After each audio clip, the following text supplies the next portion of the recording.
This podcast is brought to you in association with HelloFresh.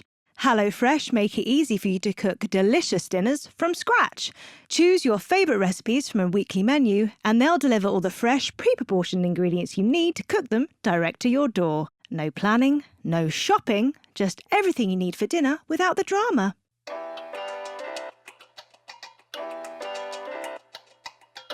Hello and welcome to another episode of Happy Mum, Happy Baby, the podcast.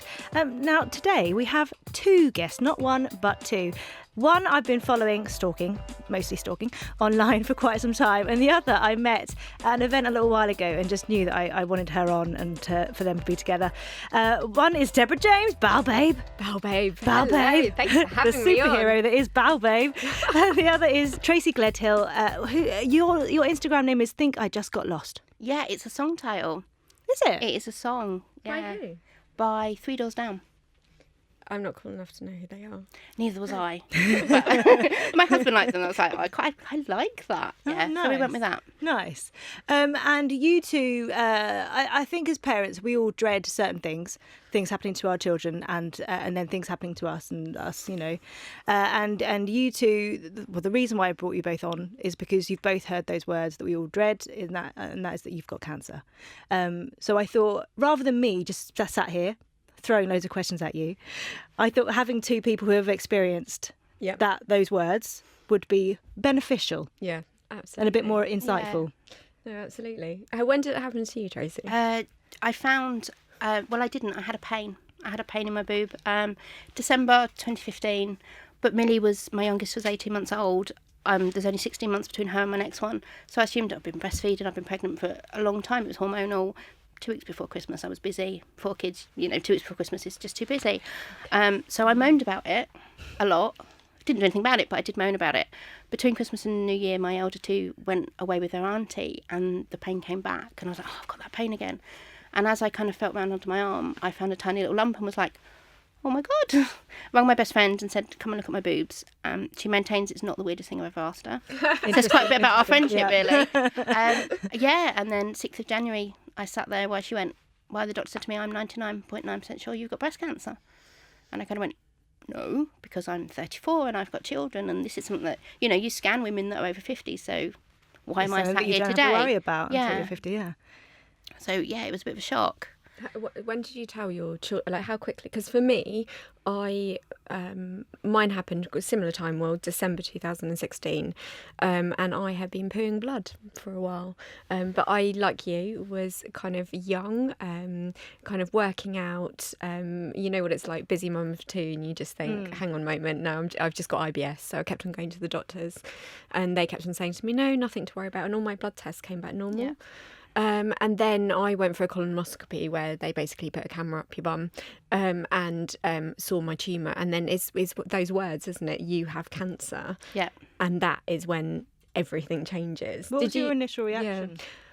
I screamed, cried, did the whole kind of, I don't want to die. That was my first thing, was I don't want to die. And then I went through a process probably like yourself where you don't really know what's going on. You're kind of in limbo for a while where they have to establish. And actually with me, they actually thought it might be a benign tumour. Right. Ended up being stage 4 bowel cancer. So you can imagine the emotions going from like thinking, oh no, it's just something, I'm going to chop it out, move on. Life will all be the same. Give it a couple of weeks.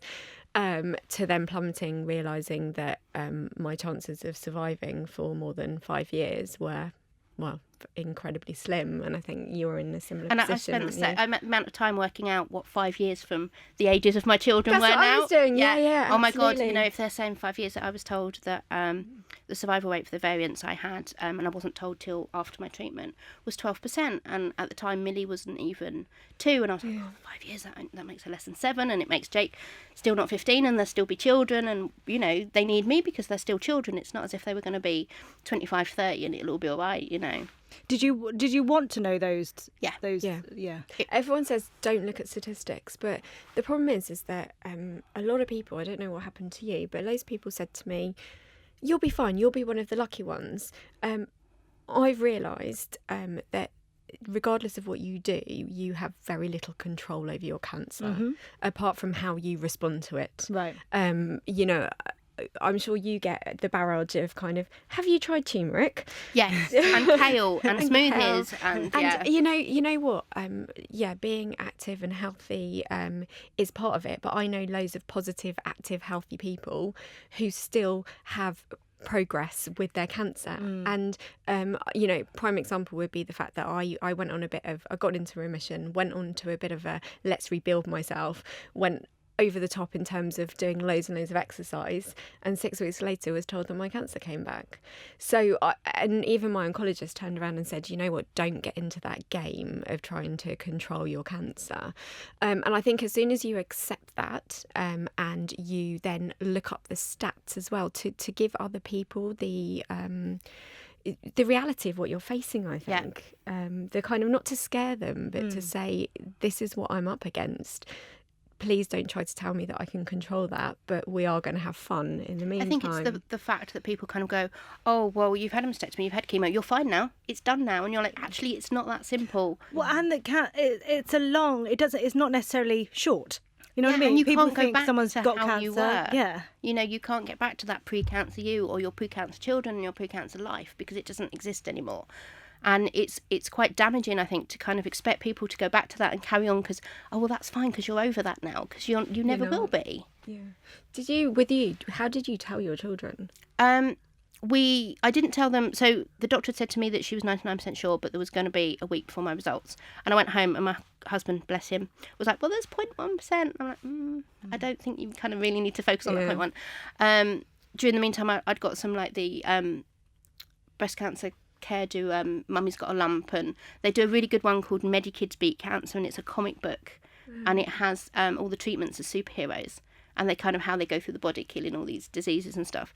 And I'd taken them into the kids' school and showed the teachers first, and we decided between us that we were going to tell the kids on a school night so that if they had questions the following day they could ask the teachers and didn't necessarily tell us. And they were like, well, we're going to do it today. Oh, we can't do it today, it's Jake's birthday, we're going to do it tomorrow. And Jake came home from school and he was 10 at the time, and he was like, Mum, my friend Connor doesn't live with his mum. And I was like, oh, that's fine. And we went through the whole 2 mums, 2 dads, like, and Jake was just sat there going, right, whatever. And then he went, no, Connor's mummy died. And I kind of went, what did Connor's mummy die of, Jake? And Jake went, Connor's mummy had cancer. And then you kind of go, how do I now tell this little 10-year-old boy? Actually, mate, so do I. And we just kind of said, we put it that there was bad cells that had caused this problem and that we were going to have treatment. At the time, we kind of hoped it was going to be successful. And that's what we were going to do. Mummy was going to lose her hair. Mummy would lose her boobs. And I was 44 double H, you know, they were very big. They were part of our life, you know. So Bella was like, yeah, Grace didn't want to see me lose my hair. Right. She was scared of how it would look. The little two, I mean, Millie was 18 months, Bella was 3. They were just like, yeah, can we go soft play now? And that was kind of they don't understand at that No, age, Jake went very quiet and he asked if I was going to die. Yeah, my son did. And I kind of went, well, I'm hoping not to. I was really careful that I didn't want to say to them, oh, it'll be fine, it'll all be good. I agree. I've never said to my children, I will be fine. But I've never scared them either. Yeah, we got a lot of criticism because people were like, oh, well, they don't need to know that, they're children. And I was like, yeah, but this is their life. Do. And they're going to see me with tubes and with no hair and being sick and being poorly. And it's not fair on them to pretend to them that everything's all right. Yeah. Yeah. No, I totally agree with you, because people always say, I'm really public about, as you know, about my diagnosis and my story. And people always say, how do you deal with your children? Do your children, and I say my children I let my children read and watch everything that I write. So they'll be listening to this podcast. Mm-hmm.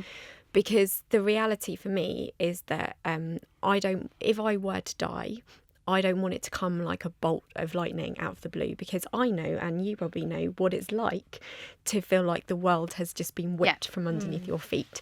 And that in itself is more traumatic, I think, than being able to prepare for what might happen. And we don't talk about Mummy is going to die. We don't talk about it like that because nobody's told me I have to have that conversation. Yeah. And I absolutely pray that, you, myself, and anyone else listening in that position would never have to do that. But I know that it might be a very real reality, and you know as well. We kind of faced it with the kids that, you know, when they're at school, we tell them to do the absolute best. And after that, whatever happens is up to a force that isn't us, and that's kind of what we said when they said the treatment hadn't worked. We've done all we can. It wasn't our fault. It's nobody's fault, because they did the whole, was it because I was naughty? Was it because I did this? It was nothing anybody done. It just happened, and this is what it is. And they're not silly, My older two, they read things as kids do, when they're on the table, and I can't hide letters and things like that. And it's their life too, and it affects their life. And I think people kind of say, oh, your cancer journey, but it's really not. And it is absolutely everybody involved. Yeah, it affects the whole family, I think, and also the way that you respond. We've done stuff as a family because of my cancer that I think it's brought us together. I think my relationship with my children has absolutely transformed. Well, having read your book, because you've got FU Cancer that's coming out in Cancer, nice and appropriate. My children have tried to say, "Can I just use the word?" Because it's a title, Mummy. It's fine. It's fine. No, because Charles won't stock it. Put it on there. But in that, you say you and to us, you've talked about being a workaholic before. Yeah. Absolutely. I was totally and utterly, and I don't regret it. I worked in education. I'm absolutely passionate about education. So I was deputy head teacher, worked in education for 15 years. But I was married to my job. I'm quite an ambitious person. I'm pretty driven when it comes to, whatever I do in life, I want to do it well. And then what it's like, you just get caught up. And everything else seems to get pushed aside. And I, by my own admission, I was the person that went straight back to work after, I didn't really do maternity leave. Just went straight back into work, full time. This is the longest that I've been off a regular job, if that makes sense, in terms of it wasn't ever 9 to 5, 7 to 7 job. And it was quite weird because for the children, me having cancer suddenly, I meant that I've gone for the first time to sports day. I've gone to class assemblies, and suddenly I'm doing mummy things. I still can't do washing up or tea time. It's hard that. Yeah, people have their strengths, and I think you just have to accept that mine. I'm just not very good at that. But I think for my kids, like me having cancer, trust me, I'm not somebody that thinks cancer's amazing, because it's not. It's crap. But at the same time, it has absolutely changed my life. Do you think it's made you a more present parent? Absolutely, because I know that this is all I've got. So all I've got is today. All I've got is spending a day cuddling my children, because tomorrow I might not be able to do that. I think it makes you more aware, doesn't it? Yeah. I said to someone the other day that cancer's made me a better person, and they were like, well, no, it's awful. And I was like, yeah, don't get me wrong, it is awful, but I'm less tolerant of drama and people that don't have time for me and the children, and people that don't have our best interests, and like you say, you kind of go, well, I'm going to do this now because I might not get the chance to do that again. Yeah. And I kind of think, I go see my oncologist, who's very good looking, which always helps. If you're going to see him all the time, they might as well be nice to look at. And he says, 1 month we're going to sit here and I'm going to tell you how long you've got left, but it's not this month. And I can think that's great, because that's 30 days I can go out and do whatever I want to with the children. Yeah. So that if I am sat there next month and he says, right, okay, yeah, it's this month, I kind of don't go, oh, but I want to do this, I want to do that, I want to go out and do it, so that I don't have regrets, and so that the kids can't look back and go, do you know what? Mummy just gave up. I totally agree. When I was first diagnosed, I was thinking, no, exactly what Tracie was saying. I haven't done this and I haven't done this, and I would really regret it.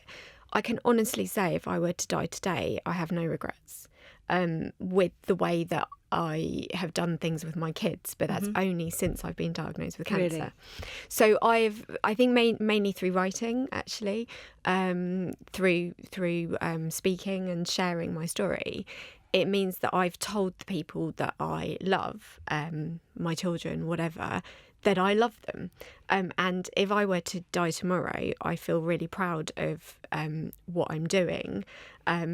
Even if sometimes I get my boobs out or my bum out, it's always for a good cause. Yeah, whatever it might be. I think with the kids as well, it's showing them that actually. Yeah. It's kind of like strength through adversity, isn't it? Absolutely. And these bad things happen, but you carry on, and you carry on and you make the best of it. Yeah. And Millie walks around the house now, and Moo is 4 now, and she walked around kind of grabbing her chest and said to Moo, what are you doing? She'd be like, I'm just checking my boobs. Oh, that's brilliant. She's got no boobs, but she's going to grow up knowing how important that is, and her children are going to grow up knowing how important that is. I mean, Jake Jake's first year of secondary school, so he's mortally embarrassed by me constantly. The big Copperfield inflatable boob lives in my car. And I said to him the other day, Jake, do you want me to pick you up from school? And he kind of went, oh, is the boob in the car? I was like, yeah. And he's like, no, I'll walk. Well, that's something that's really interesting about both of you. You both have had this diagnosis, and then you campaign so much. Like, so much of what you do is about raising awareness so that other people don't reach, that aren't in the same position, really. It's because I don't want anyone else to have the same conversation with their children that I had to have with mine. Totally. And if you can change that for one person, I can't change it for me, but if you can change it for one other person, one other mum, one other family, then it's selfish really not to go out and do that. Absolutely. I think with me with bowel cancer, and the same with breast cancer, when caught early, the story is so different. Somebody turned around and said to me, but you wouldn't have done anything that you're doing, like book writing or whatever. And I said, yeah, but I would give it all up not to have cancer and to live. And I think, and I would hope that I would get to do that stuff anyway. But I think for me, it's the most horrible thing to live knowing that you might not have a future. I'm getting quite emotional. When you don't actually, how do you live when you're kind of dying? And I don't want anybody to. I live in fear like all the time. And you just said something really interesting, Tracie, about you get that 30-day window. Yeah, and you do. And you have an expiry date. Yeah, you do. And you kind of. I'd sit, and it's silly things. Songs come on the radio, and you'll be like, "Oh, that'd be a really nice song." And I can imagine Jake having that at his wedding. But what if I'm not there when Jake gets married? And what if I'm not there? My kids are tiny. Jake at the eldest is still 12. And if you're looking at a 5-year time span, I'm not going to see 21st, 18s, weddings. I'm not going to see grandchildren, things like that. And it's really difficult not to kind of go, oh my God, this is all so overwhelming and so huge. And I'm this tiny little part of that. How do you stop it from getting too overwhelming? I think you have to just park it, actually. I think it would be naive to think it can't come in, because it's always going to creep in. And for me, it normally creeps in at 3:00 in the morning. Yeah. Or it creeps in at those events which should be absolutely beautiful. I don't know, an assembly or something. And I'm like, oh.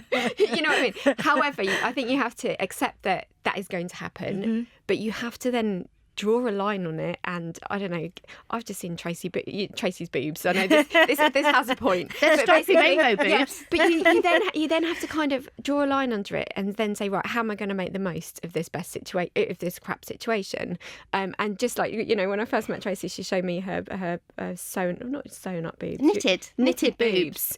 And that to me is making the most of a situation where you have to you almost have to laugh at the rubbish. I spend my whole time running around my house going, like, where are my boobs? Who's got my boobs? It's normally the little one, because they're filled with cushion stuff in. Yeah. So last night she was in my bed, and my husband come up to move her into her bed, and he was like, what's she laid on? I was like, oh, she's got a spare boob. And she just kind of put it under her head. Or I bounce, if he's at the other end of the room on his computer and I've gone, Carl, nothing. Carl, and I'll be like bouncing it off his head. He's like, will you stop bouncing your boobs off my head? I'll dress up as a poo to raise awareness. And the worst thing is that I did this little, it was for Bowel Cancer Awareness Month, and we just launched. We're doing this campaign because I write a column, and we do in the Sun, and we do this campaign where we're trying to lower the screening age, basically, because actually. If we can get more people screening at 50, and then it kind of, how if things filter down, fundamentally we can save lives, and we want to raise awareness. So how do you do that? You have to do it in a way that's funny. Well, I think you do anyway. And poo's funny. And poo is hilarious, I think. Well, so toddlers agree. My husband's made a whole career out of poop books, so absolutely poop is funny. Poop is funny. So I basically dressed up as a poo emoji, and then I went on the train to Manchester in it. I then ran around I live in London. I ran around our London village dressed as a poo emoji, doing a dance, and my children were the only ones available, so they filmed it on my phone. And then my daughter came down the other day, and she was dressed really inappropriately, and so, as sometimes they just want to go out in fancy dress. And I was like, why are you wearing that? And her response was, Mummy, I filmed you in a poo costume dancing in our street. Yeah. You're like, okay, out the front door. Off you go. What can you say to that? How do you respond to that? Yeah, I was a giant poo, okay. Yeah. And you're going to have the same, yeah, I have knitted boobs. Yeah. the big Copperfield boob goes everywhere with me, and the kids love it, and they're like, "Mummy, can I wear the boob?" Yeah, if you want to. And then you're carrying it kind of by the nipple, and you're like, "Oh, I'm really sorry, boob. I shouldn't carry you like that." And it becomes normal. Yeah. And that's what a lot of it's about. It's not this big. And I think until people stop being embarrassed, Yeah. you know, for Absolutely. both bowel and breast cancer, sooner treatments are, the less invasive and the more successful they are. Well, and but it's and embarrassment. Unfortunately, the symptoms that come with both are embarrassing. Yeah. Yeah. You know, and I've only ever before working with Copperfield, I only ever knew about a lump, and then you hear about the dimpling, the rashes, Yeah. the discharge. And I never had a lump. Yeah. You know, and I kind of look back now and think, God, if I'd known, maybe I would have noticed it was swollen. Maybe I would have noticed. So I found some new lumps on my chest wall the other day, and I'm going for more tests to see if it's a recurrence. And I was like, oh, so that's what a lump feels like. Because, you know, 2.5 years down my journey, and I didn't know. Yeah. And when I go out and talk to people, and people are like, yeah, but it's a lump. And they're like, no, it's not just a lump. And I think when people don't know about these symptoms, and people don't want to know. A few Instagrammers, funny enough, talk about this, and not necessarily people that we follow, but they're like, no, I can't follow those kind of accounts. And I'm like, what kind of accounts is that? They're like, you know, these cancer ones. And I'm like, but that is real life sometimes. And actually, funny, I think if you follow a lot of people that I know on Instagram, that we all know on Instagram, actually it's more uplifting than Well, you I think. had the same thing doing the podcast with Ella Michelle on baby loss. Yeah. And I felt part of me was worried, would some people go, oh, I couldn't listen to that. Yeah. But then I'm a I'm big just going believer. to close the door. Yeah, and I'm like, on no. what? On what? Yeah. Because if it happens to you or someone you know, you want to be able to talk about it, and we should be Absolutely. talking about it. Just Yeah. shutting the door is not going to stop it from It's not going to happening. help it. And also, I really hate that attitude, because I think people think that they're invincible a little, or it's not going to happen to them. Yeah. And honestly, before I was diagnosed, I was probably in that camp a little bit, that, you know, cancer happened to other people. Why would it happen to me? And then somebody said, but why not? Yeah. And you just think, I mean, maybe with breast, especially with bowel cancer, you think, well, I don't meet the criteria. I didn't meet the criteria. But then, you know, it's not that rare either. And there's loads of other types of cancers where, you know, most people don't meet the criteria. But what we have to understand, and we are understanding with cancer research and stuff, that actually the majority of cancers are not caused by lifestyle. Yeah. So, you know, it says about 40%, but 40% are caused by lifestyle factors. But Right. but that 40% is actually, the majority of that is made up by smoking-related cancers. Right. And this is where they kind of statistics are a little bit skewed in terms of kind of preventable cancers. So I really hate it when people kind of say, oh, is that because you ate a lot of meat? And you're like, no, I was vegetarian for 25 years. Yeah. And I think people... Was it because you didn't breastfeed? Yes. And you're like, Yeah. And it can make you feel a little bit... It can make you blame. feel... It's finding, like, oh God, did I something- cause this? Yeah. And I think learning that actually you've done nothing to cause your cancer is probably mentally one of the best things that you can do. And then also things like raising awareness, for me, actually gives me a vehicle to get up for each day. Really. Yeah. It's the kind of mentally... because I was a workaholic, if I suddenly get up and the only thing I've got to get up for is cancer, I mean, I've got 2 kids, but it's just, you know... But school days and stuff, that's a lot of time while they're at It's a school. lot of time, and it's very different as well. You've got to have, for me personally, I need to have something that I feel like I'm, you know, not existing for. That sounds really like deep, doesn't it? But, you know, something I can make a difference. I'm a natural born teacher, and it sounds like you are as well. Yeah, I found it really, especially before my diagnosis with the kids. And I remember, I don't have a great relationship with my mum, and I remember being horrified when I said that being a mum wasn't enough for me. And she was like, oh, your children, they should be a world. And I was like, and they are, and I love them dearly. But also, I'm Tracie, and I need to have something that Tracie does that isn't related to the 4 little people, you know. And it's great that I've got this tiny ninja army, but also I have to do something else. And yeah, raising awareness and making a difference has kind of given me that's something else to kind of keep pushing forward to. Yeah. And I just think, like exactly like Tracie said, going through this, they're kind of, you can smile and you can put lipstick on and people go, oh, you don't look like you have cancer. But the reality is that 1 in 2 of us will get cancer in our lifetime. And so it's not really something we can avoid. And it's also something that more people will live for cancer with, 10 years after diagnosis than will die from it. So it is, not at all stages, but it's becoming a much more livable disease. And I guess those statistics as well, they take a while to catch up. Yeah, as things absolutely. change. Yeah, so I still have hope. Like, my statistics are rubbish, so are Tracie's, no offence, but we're sitting but here. research goes a long way, and But I'm research, like, 5 years, given something in a 5-year, 10-year time scale, you don't know what's going on behind the scenes, and Absolutely. it does sound silly when you say it out loud, but there's always that hope that one day I'm going to go into that appointment and Dr. Sex God's going to go to me, wow, we've found this, and it's going to make a difference. And I think that's what, when you're living on a knife edge, you live with hope that actually the next thing will be around the corner, and that's how you get through each day. Because I think you said, how do you get through each day earlier? And I think, it's parking those dark fears, but it's also having hope, even in the most dire of situations, where I've just found out last week that I've got a recurrence and I'm in a place that's inoperable. So I've got it in a place which is wrapped around an artery. So you can't really do much. And yet, actually, I'm still hopefully about to have some cyberknife treatment to zap it, to keep it at bay. And the whole thing is just kicking the can as far down the road until maybe something comes along. I heard you say that quite a bit, kicking the can as far down the road. Yeah. And it paints such a clear image. Yeah, that's all you want to do is the way that research is moving in terms of kind of where we are. We've come a long way, even in the last 3 years, to the point that I've had procedures done to me that didn't exist 3 years ago, or not certainly not mainstream. And where are we going to be in 3 years' time? And so if I can make it to another 3 years, there might be something that will just, make that difference. Make that difference. Yeah. And it is. So my oncologist has a saying, and it's one step at a time. And I suppose that's probably how I now live my life, is one step at a time. Yeah. And, there's rubbish in terms of can't plan for the future. Do you get scared about planning holidays and stuff? I said to Carl, when it was really weird, before I was diagnosed, I woke up one morning and I said to Carl, let's take the kids to Disney. And he looked at me like he does when I have these ideas. I just went, yes, love. And then he went, what, Paris? And I was like, no, Orlando. And he's like, well, we've got 4 kids. Do you understand? And I was like, yeah, next year. And he's just like, yeah, love. And I was like, no. Over 2. Next year. That's a lot of tickets. Yeah, next year. And it had to be between these 2 dates. And I couldn't tell him why it had to be between these 2 dates, but it had to be between these 2 dates. And he was like, yeah, right, love, whatever. And I ignored him and carried on planning it. And then I was diagnosed, and my treatment finished the day before we flew to Disney. No. And it was great, because 2016 will always be the year the kids met Mickey Mouse. Right. They don't care that it was also the year Mummy had cancer. It's the year they met Mickey Mouse, and that was kind of all the way through the planning. And Carl turns 50 next year, and we were like, oh, we'll plan to go back, blah blah blah. And then he wants to go and see an American football game with his son in America, and I was like, well, that's fine, we'll just push back Disney a bit. And he was like, should we really do that? And you're like, oh, cheers, thanks for that.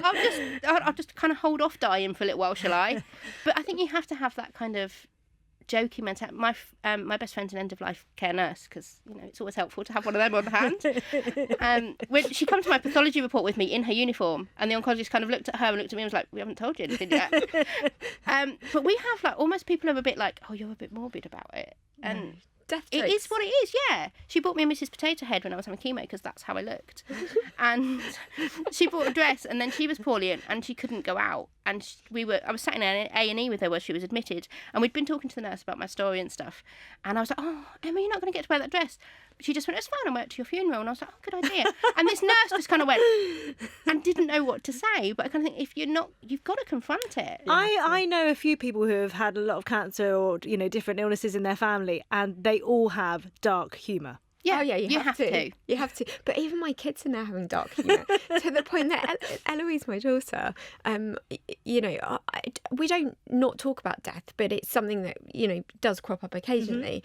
And she now says stuff like, oh, well, don't worry, Mummy, when you die, hopefully I'll be the same size shoes as you and I'll just have all your shoes. I mean, literally the other day, I think my son was reading something in my book and he got really upset, and she went, oh, Mummy, your clothes, can I have your clothes too? When I was diagnosed, Grace has some special needs, and she went through the stage of telling people. It's great. You'd go to a shop and she'd go, Mummy's got cancer. And you could see people going, oh my God, what do I do with that? And I remember saying to Carl, maybe we should stop her doing that. Maybe we should kind of try and explain to her why that's not appropriate. And then I thought, no, do you know what? People got to deal with it. Yeah. And if they can't deal with a little girl who needs to tell people that Mummy's got cancer to make sense with it in her head, then that's their problem. It's not this little girl's problem. Yeah. Have since while you're going through treatment and stuff, have more questions arisen? Bella asked if she could polish my head. When I was on chemo. I was sat in front of the window. She come in and she would have been about 4.5, and she went, "Oh, Mummy, you're so shiny." And I kind of went, "Thanks." And she was like, "Shall I polish you?" No, but thank you. I think for me, more questions have arisen in terms of, I think the further you go and the more you are, I still have a recurrence. And I got into remission, although retrospectively it probably, was just hiding on some scans. And I think the only questions that I have is how much longer do I have, but I will never ask my oncologist this. And we have a deal, actually. The deal is that until I have a month left and we've run out of options. I said to him, I only want to know I have options. I've stopped now Googling, finally, the percentage chance of those options working, because I just think I'm never going to find what I want to find. And even he said to me, Deborah, you're not going to find yourself in a textbook. It just, each case is very unique. And I think that's one of the key things, isn't it? But I think my questions would be, I think I ask myself questions such as, am I going to see my kids to secondary school? And the more time I, know that cancer's still in my body, the more I keep on thinking, oh, please, I really want to.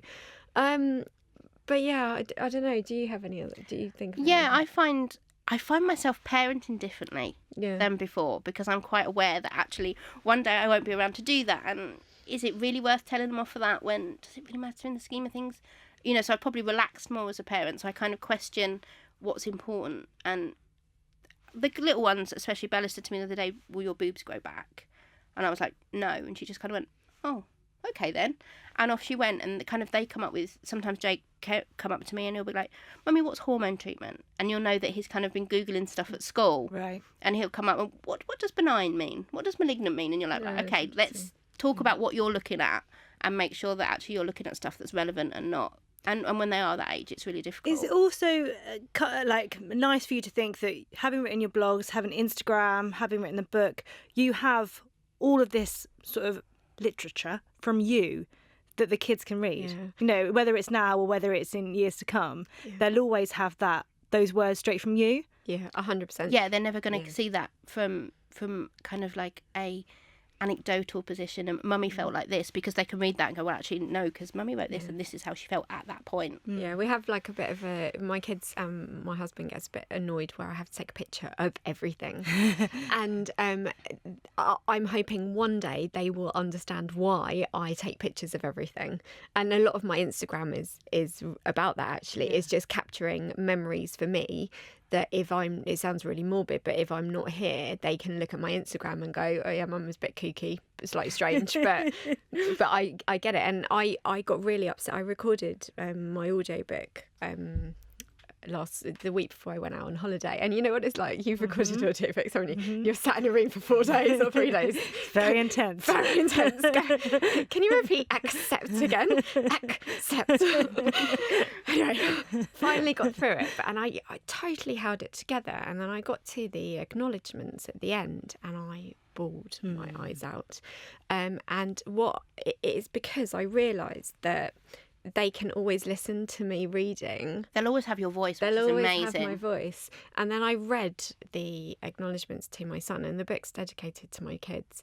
And they only saw it yesterday for the first time.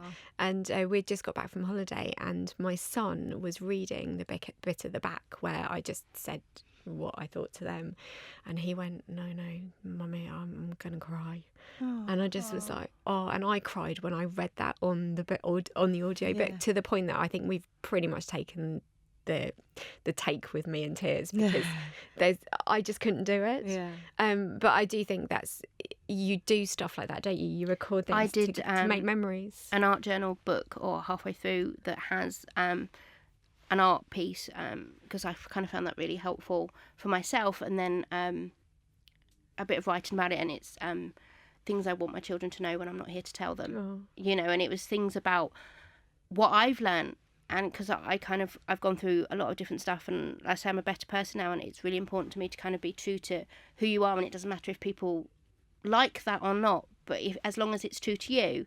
And I kind of, especially having 3 girls, I kind of think, God, I'm not going to be there when they're 25, 26, 27 to say to them, if that's how you're happy, then go for it. So I kind of want them to know that stuff, but to tell them now at 4, 5 and 10, they're not going to get it. No. And I think it's quite important, actually. There's an element about not knowing what your future looks like that we should all do in a way. So there's stuff that memory making, whatever it might be, that actually, regardless, we should almost all live as though we don't know what's around the corner tomorrow. And I get that there has to be a balance, but we don't. We don't. I think, do you know what? Actually, we're in quite a, if you want to call it, privileged position, because we know. Yeah. We know that we're going to have that deadline, and we know that there's going to be that change. Or we might not. We might be lucky. And so many people don't have that, and then something happens suddenly, and you're like, God, I wish they'd had the chance to do this or had the chance to do that. So in a way, we're lucky that we can put these things in place for our children so that the memories are there. But I do think that in a way, I was somebody, and I've talked about this quite often. I lived in the future, so maybe just like your husband's response. I was always kind of, I haven't got to Disneyland yet because it's always going to happen in the future. And actually, funny enough, my kids are now getting older, almost too old to take them. And I'm like, but you kind of like, I'll do that tomorrow, or I'll, go on that holiday, or I'll write to that person, or pick up the phone and, speak to that long lost friend. And you just don't. You genuinely just don't. And then when you feel like you are having to live at 100 miles an hour because you don't know whether you've got tomorrow, it forces you to do stuff because you have no boundaries. You just kind of you just send an email. You just wake up and do it because you don't know whether you have that privilege of waking up tomorrow. So I know it sounds quite morbid, but I think there's something we can all take from that way of life. And that's what I think people get from you online. Like, you don't just have a load of cancer patients following you, do you? No, hopefully not. I would like to think not everyone has cancer. Other people definitely don't. So, and that's obviously what people take. It is your humour, it's your outlook on life. It teaches other people to kind of take a little bit of that away. Yeah, I think it's a bit of reality. It's a bit of a reality check sometimes, cancer, isn't it? Because I think people get so caught up with, like, what food am I feeding my kids, and are they doing their homework, and are they doing hard enough at school? And here's the bottom line. The bottom line is that actually, if you care about what your kids are doing, they're probably going to be okay. I see like Pinterest mums, and you're like, I made 4 types of Play-Doh today, and then we did this artwork, and I'm like, it's the end of the day, all 4 of them are still alive, they've all been fed, it's a good day. It's a good day. This has been a good day, and some days that's as good as it gets, and it's so but that's funny. all right. No, I totally agree. Like, I used to, my background in education, people, there are unfortunately kids out there whose parents actually are just not around, but not through death or whatever, through their own issues. And actually, if you were a mum who just takes an interest, whatever that might be, in your children, actually your kids are going to be fine. And I just think it puts a bit of perspective on life. Does it really matter if they've eaten 3 too many sweets? No, because all that matters to me is whether I'm alive to see them. Yeah. And it puts everything else into kind of like, it orders your life a little bit. We talk a lot on the podcast about juggling parenthood and work. And for you two, I want to know, how do you juggle parenthood and treatment? Because, obviously you're obviously going through a lot. And how do you navigate your way through that and having kids? Yeah. How much do you show them? Do you have to hide stuff? I think some stuff you can't hide. So when I was on chemo, I had a Hickman line, so I had like a 12-inch line coming out my chest. I lost my hair. I was thrown up constantly. You kind of do have to go, this is the reality of it. And I found that hard because Millie was only 18 months old, and we used to take her everywhere in a sling, and they wrap across your chest, and I couldn't do that anymore. And I say we used to co-sleep, and I remember her waking up, and it was only like 2 weeks after my first chemo, and she woke up coughing, and I was like, what's the matter, Moo? And she was pulling my hair out of her mouth, and I was like, God, this changes so much stuff. We had to kind of, not forcibly, but kind of really accelerate her going into her own bed, because we knew my surgery was coming up, and we knew that she couldn't be in bed kicking, punching as toddlers do in their sleep, whilst I'd just had a double mastectomy. So I kind of do have to say to them, this is what's happening. And it's that balance between going, I feel too poorly to actually do anything. Yeah. That I think as a mum going through treatment, you do push yourself that little bit harder because you still want to be present, you still want to go to these things, and you still want to do these things when in reality you probably would be better resting. Do you find yourself relying on other people then to maybe take the kids out of that equation every now and then so that you can just have that time? Yeah.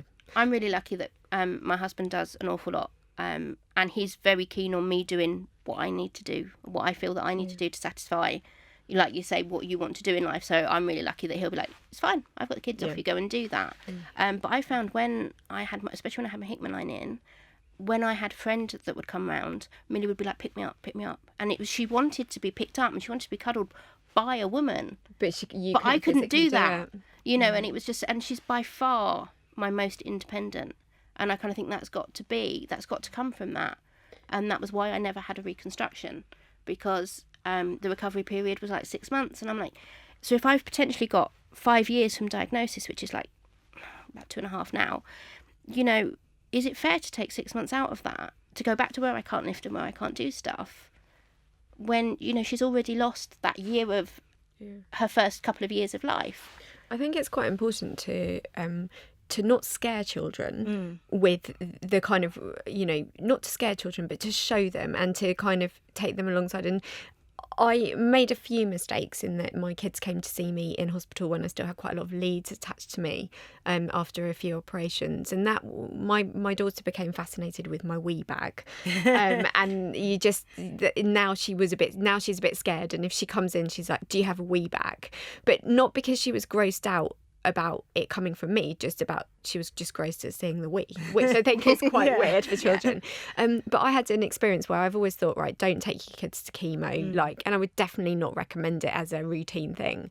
But I mean, you couldn't actually make this up. So I was about to have, it's in my book, I was about to have chemotherapy, and you know what it's like where you have to have a time frame in terms of it takes, say, I don't know, 6 hours to have chemotherapy, and if you don't have it, the ward shuts and all these kind of things. I was literally about to have it starting, and I got a phone call from my daughter's school to say that she had got a ring stuck on her finger, and she needed taking to hospital to get it cut off. And I was like, oh my God, all the times, but also only my daughter could do that. And so I was like, right, nobody else was around, so I raced back to her school, collected her, to find her absolutely peeing herself laughing, going, I got it on, and it was one of my dress rings that she had basically like squashed onto her finger somehow. And then I was like, right, I have a choice here, and it wasn't swelling up that badly. So I basically had to go back into the Marsden, and I was like, right, I'm in a hospital. If her finger's about to fall off, it's surrounded by doctors. She's in the right place. Someone will put it in the back right on. place. And because I knew if I didn't get back, I wouldn't be able to have my chemo. So I took her back, and she actually, all her fears about me having chemotherapy went away because she saw it for herself, and she was riding up and down on the chairs or whatever it might be with her with her finger in some ice as all the doctors that came round for all the chemo patients went, oh, what have we got here, little lady? She's like, I got a ring stuck on my finger. And then so for her, actually, it demystified everything, and it suddenly became a lot less scary. So whenever I then said I'm off to have chemotherapy, she stopped being so worried about it. It's a nice note, do you reckon, for her, knowing where you were going, what was happening? Yeah.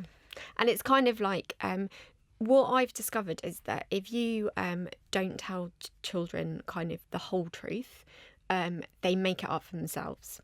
And often they will make up a worst case scenario than what it actually is. So quite often, if you just say, I've got cancer, they will automatically assume you're going to die.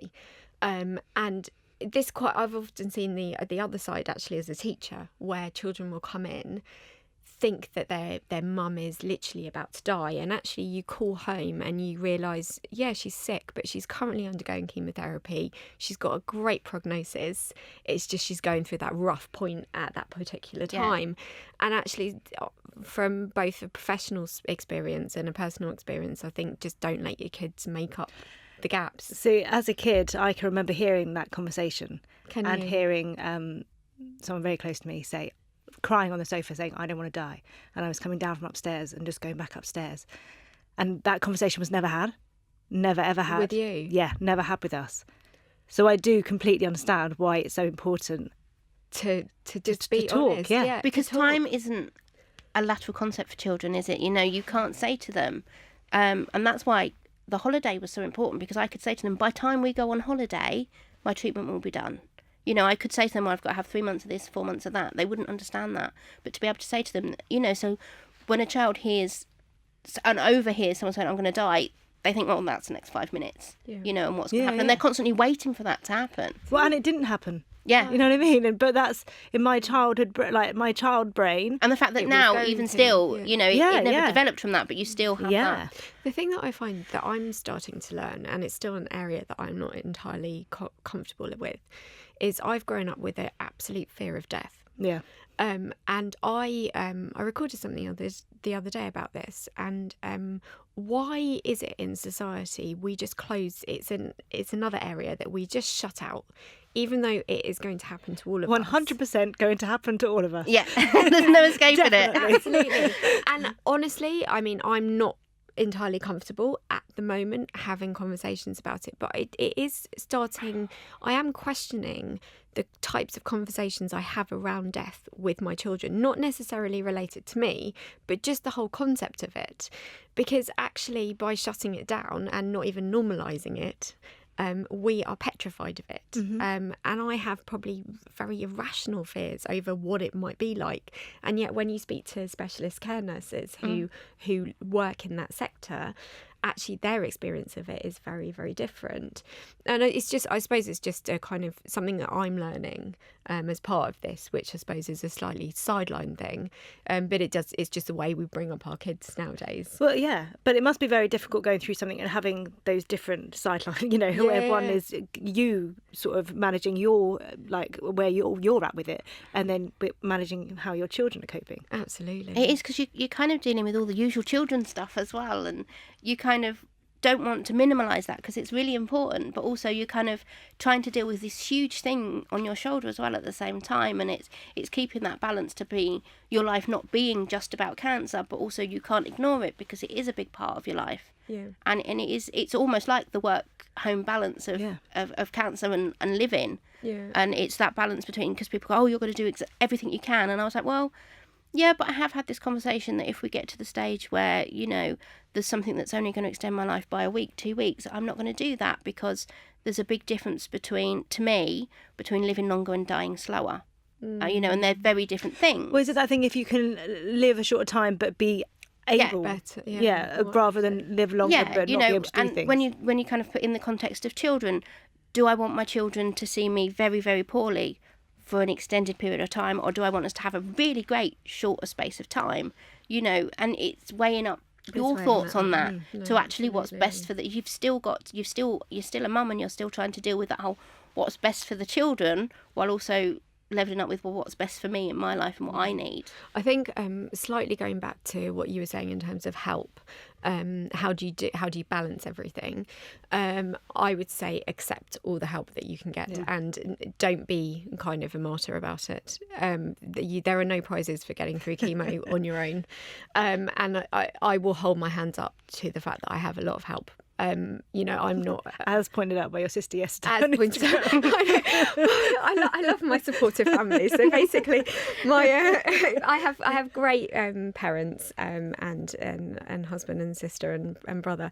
And my sister was reading in my book about the cancer card. So the cancer card that you're just like, I can't do the washing, And my sister was like, Deborah, you can never do the washing, as my mum is hanging up all the washing. So I'm 36 years old. I've come back from holiday, and I take 3 black bags to my parents on a Sunday to do the washing. It's got to have its advantages. There's got to be that point where you can go, well, I have got cancer. Yeah, absolutely. And nobody can argue with that either. There's no just shut up and get on with it. No. You're kind of like, well. And I still kept, because I was working full time. I actually have an au pair. And I appreciate not everybody, I appreciate hardly anyone is in a privileged situation to be able to do that. But for me, that was my childcare setup, and I'm very lucky, and I know that I'm very lucky that I'm able to continue with that setup. But I actually think it's quite important. So in terms of being able to find a way to get as much help with childcare and whatever kind of things around the house as you can. And I get that, you know, most people can't afford that. But if friends and family are offering help, and they always offer, and if friends and family are listening and they've got somebody who they don't know how to help, they always say, "Can I help you?" The best thing to do is just go around and do it. Absolutely, and don't even ask. Kind of like, rather than saying, "Can I cook you a meal?" just go and cook a meal.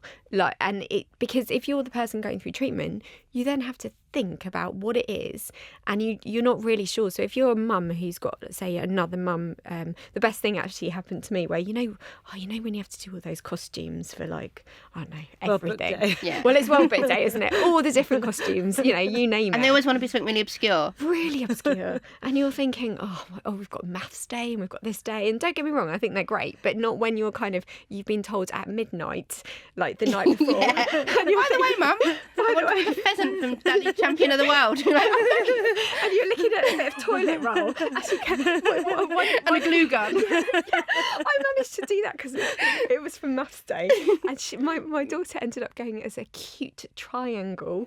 Because is totally stealing that one. Triangle. So basically, you know, like as in a cute, like. Oh, and a cute.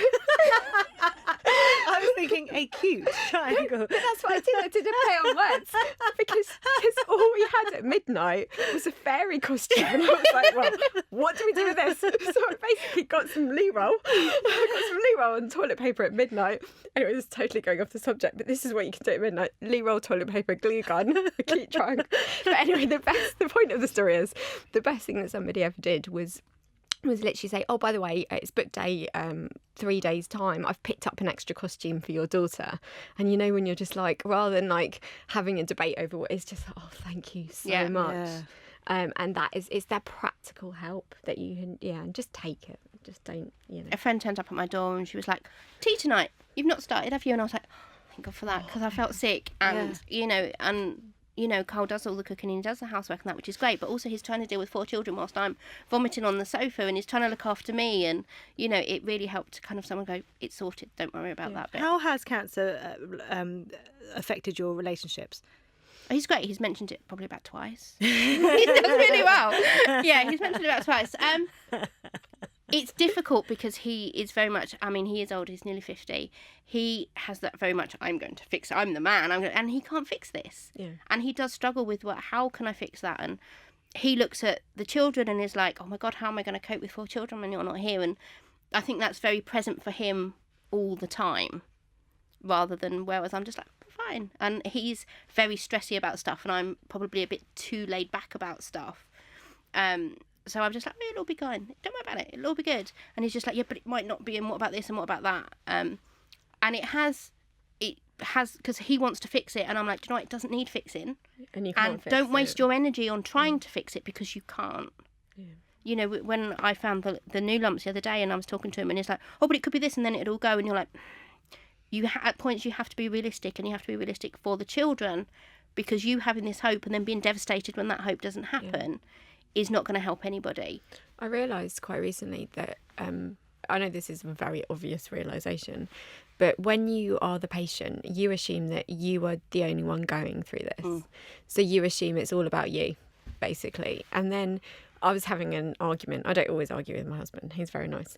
But we were having an argument, and he was like, Deborah, do you not understand? I go through this with you.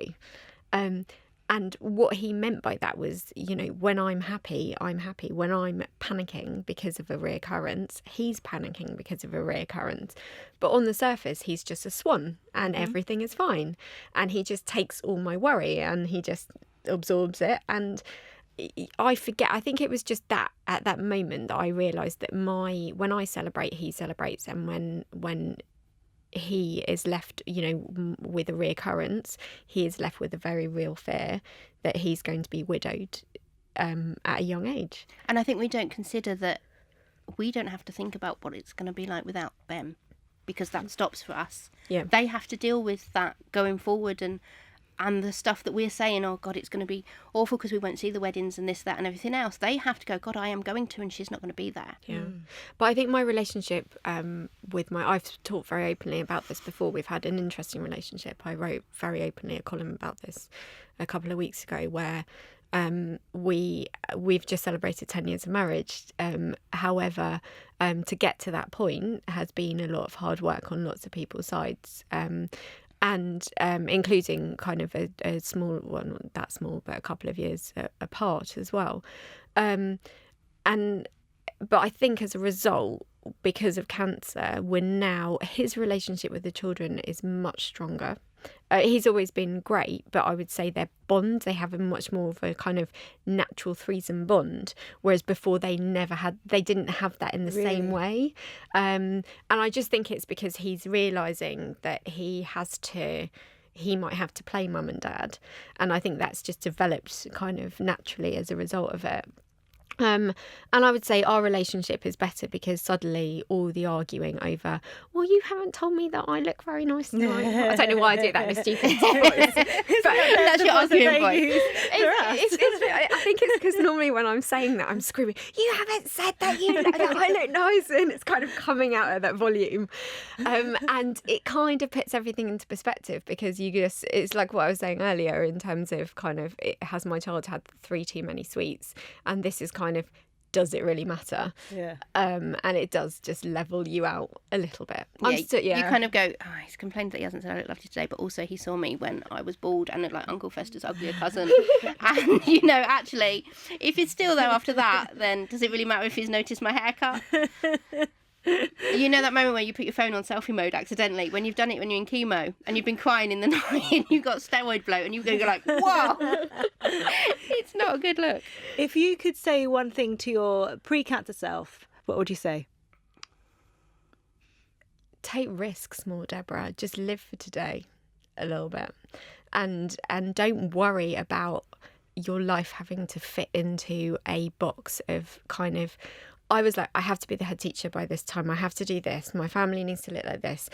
And actually, life throws you curveballs that you can never, ever worry about and predict for. And all the stuff in my life that I used to worry about are not the things that actually have caused me issues. It's so true. And so you know what? Just live a little bit. Yeah. Yeah, and I'd say, do you know what? Do what makes you and the kids happy, what's right for you, not what other people think you should do or how you think it should be perceived that you do. I've got tattoos when my kids were tiny, I had hot pink hair and it was all like, you can't do that, you're a mum. And none of that matters because the kids don't care. And I'd rather they look back and go, yeah, mum was awesome. Yeah. Than kind of go, oh, mum tried to fit in and it made her unhappy. Yeah. It's do what's right for you, do what's right for the kids. And if other people don't like it, then that's their problem, not yours or the kids. Absolutely. So we end every podcast, because we've come to the end. I feel like I could talk to you for ages. We've come to the end. So we end with you completing 3 sentences. It's very easy. Ooh.